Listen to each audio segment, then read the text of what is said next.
Hope you guys had a great Thanksgiving. Are you ready to talk about some UFOs? Well, get in here. This is Jack with Cosmic Road. I talk about UFOs and the paranormal. Please hit like and subscribe and let me know what you guys think in the comments below. Yeah, to start with, Stephen Greer, Dr. Stephen Greer, says he is about to rock our world with a UFO bombshell. You know, we want to be behind getting this information out as it comes forward. So just keep pumping it to us and we'll help share it. I really do want to put out through your and other people's networks this request for people to come forward who are in facilities who can bring forward the material and the evidence. They can do so with immunity and they will do so securely. Number two is that the group that is currently doing this or planning this, when they come forward, I'm going to have in my hands the hottest potato in the history of this subject or any subject, and I will hand it off to you to give out to your supporters. We will take it and get it out. We'll gladly take and get it out, and it'll curl your toes. It will be it'll be what everyone's asking for. The actual extraterrestrial bodies, the ET craft, the man-made craft, the testing of it, the crash retrieval operations. That's what this team is defecting with. And it's time. And I'm going to need good, courageous guys like you guys to push it out. Yeah, so there you go. Stephen Greer saying there is a group from the UFO control group that is defecting with this information, and they're going to put it out through Stephen Greer, and he's going to put it out through podcasters like this gentleman. This is from the Resilient Show. So yeah, go check out the Resilient Show. But it's super juicy, and I can't wait to see what develops, what this hot potato looks like when it drops. So yeah, bring it on, Stephen, bring it on. Meanwhile, this gentleman who appeared on the Danny Jones podcast is claiming that he has discovered something really interesting about DMT. A gentleman by the name of Danny Goler has discovered that if you smoke DMT and look through a laser, you can see what appears to be numbers and letters, a slash and underlying code running through our reality. This is repeatable and has now been performed with hundreds of people all seeing the same thing. And he's done experiments where he will take people and they'll be on DMT, and indeed they will look into these laser lights and they will see codes and numbers. It's just really wild. I encourage you to go watch the full thing, and I'll link to it. But yeah, I mean, DMT is amazing. It really is. I've only done it 3 times. I haven't had a breakthrough experience, but of course I've done ayahuasca many times, and I'm about to do it in another week. A week from now, I will be at an ayahuasca retreat. I don't know if I'm going to see codes and numbers. I'm not going to be experimenting with lasers, but we'll see what happens. Either way, this is super fascinating. This is repeatable and testable, and I think this is just brilliant that people are discovering these new ways to use DMT and to understand the DMT dimension and realm and whatever information we can get from that. Now, if they could actually decipher some of these codes and numbers, that'll be pretty sweet. So we'll see if we ever get to that point or not. Either way, Nancy Mace is talking to Robert Salas, and she's talking to him about the Bob Jacobs case, where he had the missile that was exploded by a UFO, and we're all familiar with that case. Yeah, really interesting case, and I'm glad that Nancy Mace is sitting down with Robert Salas to talk about it. But, Bob Jacobs is still alive. Why not sit down with Bob, right? Either way, really interesting. Of course, Robert Salas has interesting stuff to report on his own right. I'm glad that she is digging into UFOs more thoroughly. I hope that she is read up on all of this and getting caught up on what has been going on these many years. It's clear from the questioners at the last UAP hearing in the House that a lot of those people weren't caught up at all. They couldn't even pronounce Lou Elizondo's name. I mean, Elizondo, that's not that exotic, and they could not get it. At least 2 of them could not say his name. So, yeah, I'm glad that Nancy is at least brushing up on some of the important stuff that there is to know with UFOs. Of course, Chris Bledsoe was at that UAP hearing.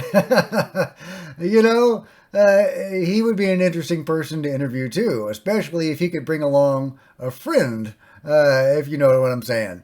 But super cool stuff. Love Nancy. She is pushing things forward, and I can't wait to see how things continue. Now, this is cool because this reminds me a lot of the Beaver, Utah UFO. If you haven't seen that, check it out. But it's very similar where you have these fast-moving objects shooting right by the camera over this beautiful terrain. Very similar to the Beaver, Utah UFO, which is really, for me, a foundational UFO. It's what really got me started on all this. And Lou Elizondo coming out with those 3 videos, you know, I watched him on the news and I was like, yeah, maybe. But, you know, he's a government guy, you know, who knows. But then I saw the Beaver, Utah UFO, which looked a lot like this. And I was like, you know what? That's not a hoax. That's real. That's legit. And I just watched it on a loop over and over again. That fast-moving white object shooting right by the camera, which was, you know, shooting by this drone. These guys were shooting B-roll for a documentary or a commercial or something, and they got this fantastic UFO shooting right by the camera. And I just knew that was legit. And that's when I started to take UFOs more seriously. And that's when I started to dive into the Lou Elizondo and ATIP and OSAP and just, you know, all things UFO. That's when I took it seriously. And yeah, so brilliant footage from these guys, a great capture. Meanwhile, is this a great capture of a Bigfoot? That's what some people overland. are saying. They were out camping and they had their trail cam set up and they captured this anomalous being that's kind of cloaked or, you know, transparent. Some people think this is a Bigfoot. Now, I'm not sold on this being Bigfoot. I'll be honest. I can say it. Bigfoot. Say it 3 times and he'll appear. Bigfoot. Okay. I think I'm good. So yeah, anyway, let me know if you think this is Bigfoot. I don't think this is Bigfoot. I think that if this is not a hoax, this is a guy with an invisibility cloak on. You know, this could be a real deal, you know, UFO control group, black ops guy wandering around the woods. And then he discovers the camera. I think this is more likely a hoax.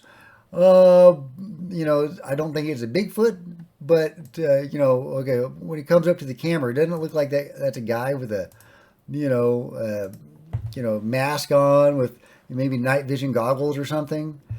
That's what it looks like to me, but let me know what you think. However, I did come across some interesting Bigfoot related stuff.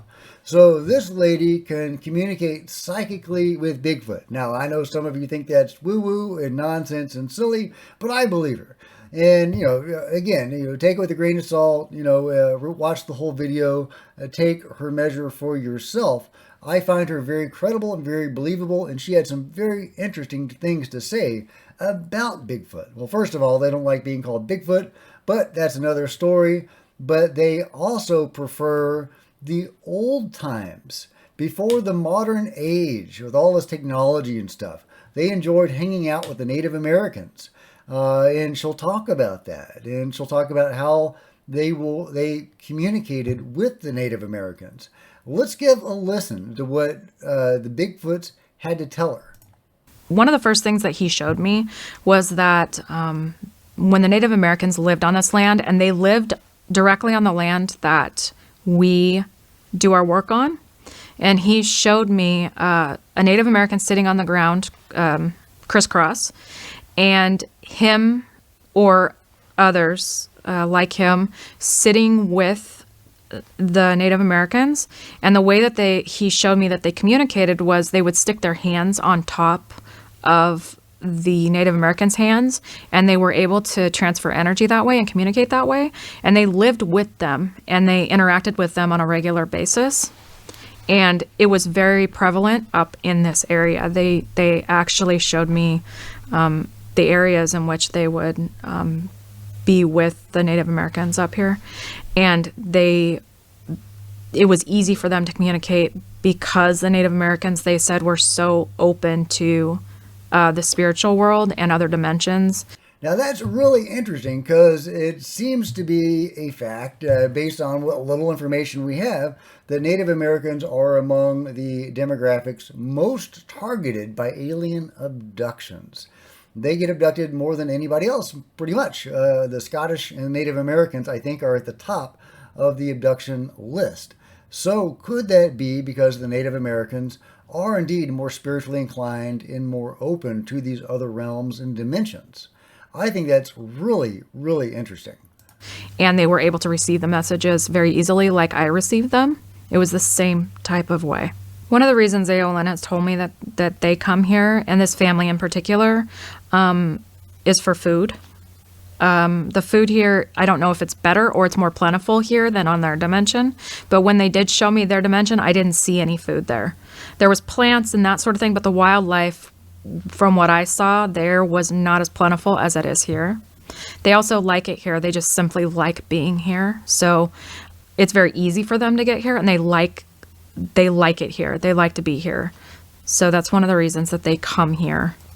So super fascinating. I encourage you to go watch this interview and all the other interviews on A Flash of Beauty, and of course I'll link to that below. They do interviews with experiencers of Bigfoot, and they have some brilliant interviews and some fascinating encounters and sometimes communications like this one.